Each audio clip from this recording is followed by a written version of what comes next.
and there was the time Paul's ball fell out. Oh yeah, one time one of Paul's bollocks fell out of his shorts. Yep, I remember it. Yep.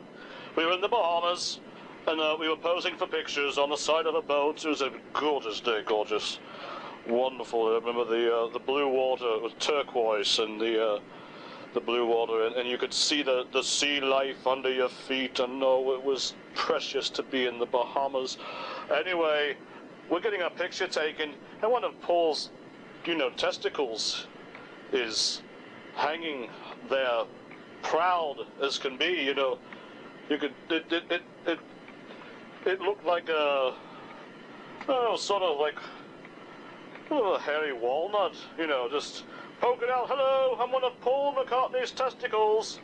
Yeah, it was embarrassing, and the worst part of it was the way that Paul started vamping it up when we mentioned it to him. He didn't immediately extinguish that cigar. No. He didn't put out that fire. He yeah, I can't talk because I've got a dental appliance in. He fanned the flames. He fanned the flames. He was strutting around on the side of the boat. Look at me bowl. And we all said, oh no, they've got cameras, they're going to take pictures. So we had to throw several photographers off the side of the boat. They'd had to go. We couldn't have those pictures floating around. We said, we'll buy you new cameras, we'll pay you off because we pushed you. We weren't trying to hurt anybody. We just couldn't have pictures of Paul McCartney's testicle floating around forever. It would be a picture on the internet to this day if it ever got released. And Paul would never live it down because he's got like long old man balls, and the sort of humorous if you actually see Paul McCartney's balls. And I'm sure now that he is an old man, they're dreadful. I mean, they probably hang halfway down to his knees. Oh, dreadful old Paul McCartney balls. My balls are beautiful. Never had an issue with my balls. They always stayed neat and tidy. George Harrison. Oh yes, Ringo's got lovely balls. He reminds us every time we get together, Ringo starts talking about how beautiful his balls are. And I've never seen Ringo's balls. It wasn't a practice for the Beatles to stare at one another's balls. We did change in the dressing rooms and everything. We would change and get into our outfits or doing whatever in the hotel room. But we didn't make it a practice to stare at one another's balls. But Ringo always announced proudly, ever since we met him, was one of the first things he said. He said, hello, I'm Ringo Starr, I have nice balls. And I thought he was putting me on.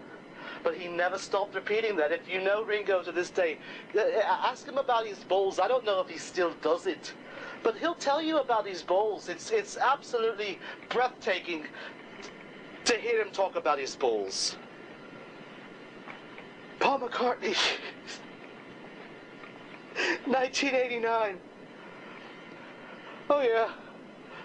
Oh yeah, my ball was hanging out, and I was standing there. Oh, hello everyone, parading up and down the boat. Well, I realized it was photographers. They're taking pictures. They took pictures of me ball hanging out. Some fish somewhere, some starfish probably, has seen Paul McCartney's balls in a photograph. Some starfish or some stingray or something has seen my balls in the ocean. The balls of Atlantis or something, they must have been hung with glee over the entrance of the Atlantean studios, and when the Atlantean artists would record their version of the White Album, the Baby Blue album, and they would have my balls, a picture of them hanging like a horseshoe, like a good look charm, just hanging there, just sort of getting a feel of my balls, if you will. I always invite a good feel of my balls, except Ringo. No, he tried to get me to touch his balls one time, Ringo did.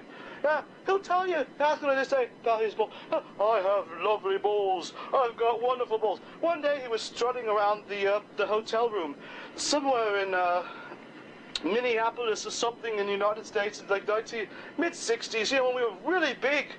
And as soon as the press left, he was strutting like a peacock around that room. I've got the most beautiful set of balls God's ever given to a drummer, he said. And he had us pissing our pants, laughing about Ringo being so proud of his balls. Just astonishing. John Lennon, 1974.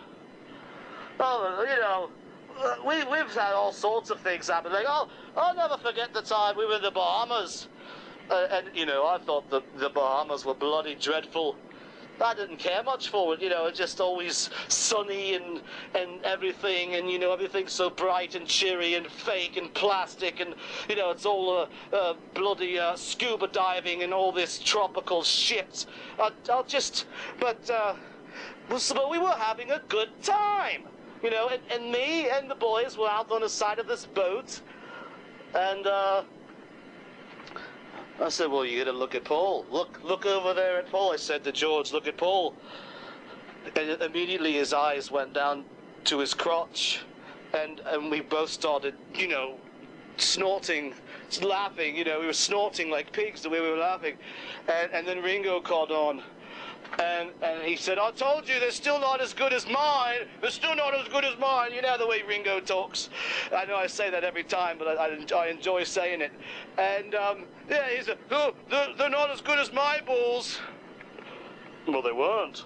They weren't as good as my balls. Yeah, I never got into a ball competition with Paul. And to be fair, I must admit, I've only seen one of his balls. But they can attest, and I know they've glanced. I've been in the dressing room with the Beatles before. I'm the only person who can say that. Well, except Billy Preston. He had a big, giant one, didn't he? So, yep, saw Paul's ball. They never saw mine. No, I was just kidding. They didn't see mine. We did see Paul's, though, hanging out of his pants. Yep.